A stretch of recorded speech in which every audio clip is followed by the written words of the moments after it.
Megastar Mammootty പ്രധാന വേഷത്തിലെത്തി തിയേറ്ററുകളിൽ മികച്ച പ്രേക്ഷക പ്രതികരണങ്ങളോടെ മുന്നേറുന്ന ചിത്രം ടർബോ ഗൾഫ് രാജ്യങ്ങളിൽ അറബിക് ഡർബിഡ് വേർഷനുകൾ എത്തുന്നു. പോക്കിരി രാജ, മധുര രാജ എന്നീ ചിത്രങ്ങൾക്ക് ശേഷം സംവിധായകൻ വൈശാഖും മമ്മൂട്ടിയും ഒന്നിക്കുന്ന ചിത്രം കൂടിയാണ് ടർബോ. രണ്ടാം ഭാഗത്തിനുള്ള സാധ്യതകളോടെയാണ് ചിത്രം അവസാനിപ്പിച്ചത്. എല്ലാ കഥാപാത്രങ്ങൾക്കും പ്രാദേശിക എമിറാത്തി കലാകാരന്മാരാണ് ശബ്ദം നൽകിയിരിക്കുന്നത്. അറബിക് ഡർബിഡ് വേർഷൻ ഉടൻ തന്നെ റിലീസാകും.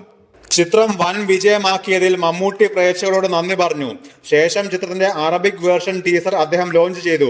അറബിക് ഡബിന് പിന്നിൽ പ്രവർത്തിച്ച ടീമിനെ മമ്മൂട്ടി അഭിനന്ദിച്ചു.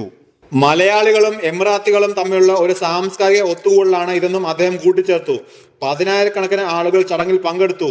നമ്മുടെ സിനിമ അറബിയിലേക്ക് ഡബ് ചെയ്തിട്ടുണ്ട്.